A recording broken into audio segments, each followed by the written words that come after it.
করে আমাদের দলের ভারপ্রাপ্ত চেয়ারম্যান জনাব তারেক রহমান এখানে বক্তব্য দিবেন এবং এটি ছাত্র দলের নেতাকর্মীরা যেরকম থাকবে তেমনি সাধারণ শিক্ষার্থীদের ব্যাপক অংশগ্রহণ থাকবে বলে আমরা প্রত্যাশা করছি। কেন্দ্রীয় শহীদ মিনারের যে প্রোগ্রাম করার যে অনুমতিপত্র সেটি আমাদের কাছে রয়েছে।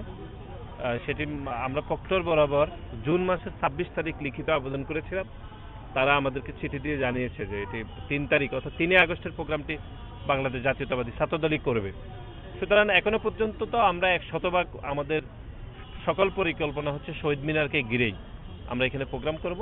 যদিও আমাদের সাথে নতুন যে রাজনৈতিক দল গঠিত হয়েছে তাদের অনেক শীর্ষ নেতারা বলেছেন, তারা অনুরোধ করেছেন তাদের দিক থেকে, তো সেটি অনুরোধ করেছেন আমাদের যেহেতু প্রতিটি সিদ্ধান্ত কেন্দ্রীয় সংসদের সম্মিলিতভাবে নেওয়া হয় আমরা সেটি জানাবো। কিন্তু এখনো পর্যন্ত আমাদের সকল পরিকল্পনা রয়েছে এবং আমাদের ইতিমধ্যে অনেকগুলো টিমও কাজ করছে যে কেন্দ্রীয় শহীদ মিনারে আমরা আসলে আমাদের 3 আগস্টের ছাত্র সমাবেশটি আমরা করব এবং ইতিমধ্যে জানেন আমাদের সেই সমাবেশে আমাদের দলের ভারপ্রাপ্ত চেয়ারম্যান এবং আমাদের ছাত্র দলের সাংগঠনিক অভিভাবক জনাব তারেক রহমান তিনি প্রধান অতিথি হিসেবে বক্তব্য রাখবেন। এটি হচ্ছে আমাদের এই প্রোগ্রামকে ঘিরে পরিকল্পনা। এখন ওনারা অনুরোধ করেছেন আমাদের দলকেও বলেছেন, মূল দলকেও আমাদেরকেও ব্যক্তিগতভাবে বলেছেন, জনাব হাসনাত তারপরে নাসিরউদ্দিন পাটোয়ারি সহ ওনারা একাধিকবার যোগাযোগ করেছেন, আমরাও কথা বলেছি।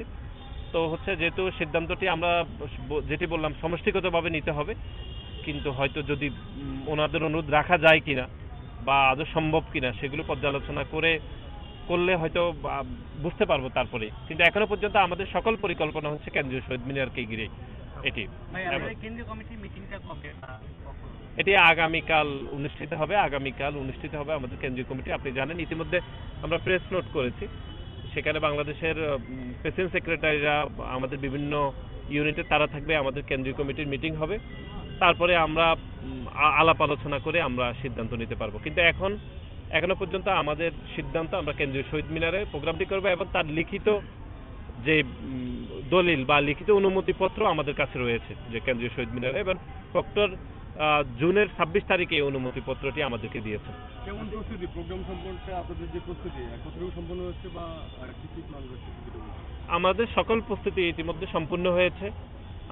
আমরা আশা করতেছি যে কয়েক লক্ষ নেতাকর্মী ছাত্রদলের এবং সাধারণ শিক্ষার্থীদের অংশগ্রহণের মাধ্যমে এই প্রোগ্রামটি একটা ঐতিহাসিক একটি মাইলফলক হবে বলে আমরা প্রত্যাশা করি এবং বাংলাদেশের সমস্ত গণতান্ত্রিকামী ছাত্র সংগঠন গণতান্ত্রিকামী শিক্ষার্থীরা এই ছাত্র সমাবেশে অংশগ্রহণ করবে এবং বাংলাদেশের সাধারণ শিক্ষার্থীরাও এতে অংশগ্রহণ করে বাংলাদেশ জাতীয়তাবাদী ছাত্রদলের আগামী রাজনীতির পটভূমিগুলো বা আগামীতে কিভাবে ছাত্রদলটি পরিচালিত হবে তার একটি খসড়া আসবে বলে আমরা মনে করি। বিশেষ করে আমাদের দলের ভারপ্রাপ্ত চেয়ারম্যান জনাব তারেক রহমান এখানে বক্তব্য দিবেন এবং এটি ছাত্র দলের নেতাকর্মীরা যেরকম থাকবে তেমনি সাধারণ শিক্ষার্থীদের ব্যাপক অংশগ্রহণ থাকবে বলে আমরা প্রত্যাশা করছি।